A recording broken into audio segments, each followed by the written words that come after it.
In 3.5 years, Moscow still hasn't managed to seize Ukraine by force. Moreover, it is losing the war of attrition. The warehouses filled with endless Soviet equipment are empty, and it's becoming increasingly difficult to recruit the impoverished population. During the invasion, the number of Russians dwindled so much that even Bandera couldn't have dreamed of it. Chukchi. Yakut. Yakut. Yakut. The Yakuts have gathered again. Goat still hasn't left. Tajik. Bagheera. This is how they fight for Russia. There is not a single Russian. In the wake of military failure, the Kremlin began to look for workarounds. One of them is the creation of hostile European regimes around Ukraine that will defend Moscow's interests and blockade to Kyiv. Whatever Russian President Vladimir Putin may have told Slovak Prime Minister Robert Fico when he was in the Kremlin, European Union rules must always be stronger than any individual's personal ties to Moscow. The example of Hungary's Orban and Slovakia's Fico inspired the Kremlin's cronies, and they began pouring billions into promoting ultra-right anti-European political forces across the continent. Against the backdrop of war, the migrant crisis, and slow economic growth in Europe, the ratings of semi-fascist populist parties have surged dramatically. Their slogans are all roughly the same: down with the European Union, an end to military and financial support for Ukraine, and friendship with Russia. Comparing the leadership of the European Union to the Austrian Habsburg Empire, against which Hungary fought in the mid-19th century, Orban emphasized that today's empire does not want to help Ukraine, it wants to colonize it. The very instrument of colonization is indeed war. The rulers of Europe have decisively decided that Ukraine must continue the war at any cost. And for this, it will quickly receive EU membership, for which we will still ultimately have to pay. We have only one answer to this. The European Union, but without Ukraine, declared the head of the Hungarian government. An unprecedented information offensive by Russia is helping to spread this poison. Through social networks, the media, and useful idiots, tons of fake news and absurd narratives are being poured onto Europeans. For example, the orcs have managed to plant in the minds of a certain number of citizens in Poland, Hungary, Romania, and Slovakia the idea that their greatest threat is Ukraine, that Ukrainians will take their jobs, destroy their families, and bring epidemics and famine. Apparently, on battle mosquitoes and geese, Orban is seriously spreading these fake stories among the population to scare them. A massive anti-Ukrainian campaign has unfolded there, practically bordering on hysteria. Essentially, the narrative is that Ukraine's accession to the European Union would be a disaster for Hungary. But the very real battle of civilizations truly took place in Romania during the presidential elections indeed. And fortunately, common sense triumphed over fascism. Pro-Western independent candidate Nicu Jordan won Romania's presidential elections. Preliminary data shows the mayor of Bucharest received 54% of votes. Let us recall, this was already the second attempt to hold presidential elections. The first time, the results of the plebiscite were annulled by the Constitutional Court. And all because direct interference in the elections by Moscow's hand was proven. The Kremlin falsified the will of the people, and as a result, in a surprising turn, the city madman and ardent supporter of the Russian world, Kelin Georgescu, won the first round. This Romanian puppet turned out to be a fascist, a conspiracy theorist, and a fan of the Third Reich.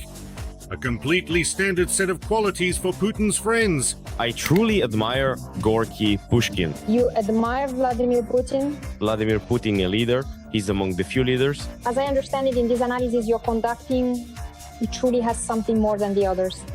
Yes, he loves his country. No matter what means he uses. No matter what means he uses. Unprecedented cyber attacks by Moscow were proven, which affected the vote count. The Romanian court annulled the election results and sent Putin's minion to the dustbin of history to fight against microchipping and Coca-Cola. Who exactly are you people? I certainly didn't invite you here. Get the fuck out. In the re-election, another pro-Putin stooge, a certain George Simion, leader of the far-right party Alliance for the Union of Romanians, was once again vying for power. He advocates for the annexation of Moldova and makes territorial claims against Ukraine. In other words, he wants to reclaim what he calls historically Romanian lands. You said that you are against providing aid to Ukraine. Why? After all, Ukraine is your neighbor. We said that we will promote peace, and we see the only solution as not escalating this conflict by supplying weapons. However, Simeon also has other significant claims against Ukraine, specifically territorial ones. Previously, he became known for calling for the unification of all Romanians into a greater Romania, which implies annexing both the territory of Moldova and part of Ukraine in northern Bukovina. Because of this, in 2024 he was banned from entering Ukraine for 3 years.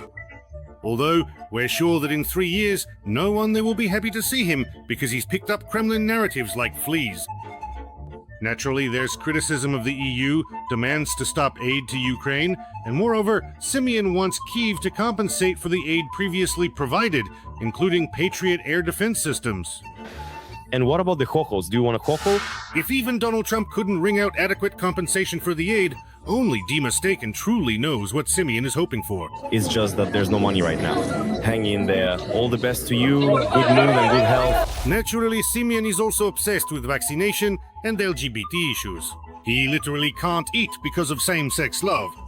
He also opposes mandatory Holocaust history education. For some reason, it's not surprising to hear this from an ultra-right citizen. Hands! Are we the villains here? And so, this Simeon fought to the very end for the presidency of Romania, one of Ukraine's closest and most reliable allies. To the joy of the civilized world, the liberal and pro-European mayor of Bucharest, Nicu Jordan, won the election. This is a victory for the thousands of people who campaigned these days, who believed that Romania could change and move in the right direction. Nicu Jordan is a consistent and unwavering supporter of Ukraine, actively advocates for its European integration, and strongly supports close economic ties, including the crucial export of Ukrainian grain through Romanian infrastructure. And most importantly, Dan condemns Russian aggression and supports the continued military assistance to Ukraine, including the supply of air defense systems. It's quite obvious to me that he's a truly good person. Because of the victory of a pro-European and pro-Ukrainian candidate in the elections, in the Kremlin, the champagne started popping inward. The far-right Simeon desperately tried to challenge the election results in court, but the Constitutional Court declared the elections legitimate. I am the law. Moscow has not given up its attempts to destabilize the region. At the same time as with Romania, they continue to torment Moldova. A new pro-Russian star has emerged there, Victoria Fortuna, a fierce defender of Orthodox values and the Russian world. On the anniversary of the Transnistrian conflict that is Moscow's aggression against Moldova, Fortuna demonstratively shakes hands with the Russian ambassador and poses for photos in front of a portrait of the Pale Führer. She believes that Russia is lawfully occupying Transnistria and that its troops are a guarantee of stability. They say that the Moldovan or Romanian languages have more rights than those who speak Russian. This is a very big problem. We need to resume direct negotiations with the Russian Federation. We shouldn't be buying gas through intermediaries as we do now, and deceiving people by saying that gas is expensive because it's purchased in Europe. Naturally, this lady is against NATO and in favor of friendship with Mordor. Who would have doubted it? But the funniest thing is that Fortuna is also a great gatherer of lands. She openly calls for taking part of the Odessa region from Ukraine. What the fuck? The Moldovan conqueror wants the Bujak region in southern Bessarabia. You see, she needs access to the sea, which was allegedly taken from her illegally. I know how to get Bujak back today. We are not insignificant, we are not powerless, and we are certainly not silent. Indeed, not at all. We have been crippled by borders drawn with a ruler, and we were deprived of access to the sea through Bajak. The Republic of Moldova has grounds to demand a revision of the borders. We will take back everything that was stolen from us. Our name, our history, our language, and our access to the sea. We are confident that the vast majority of supporters of Fortuna and individuals like her are indeed in the minority within Moldova, and they have absolutely no realistic chance of ever coming to power. They understand this themselves.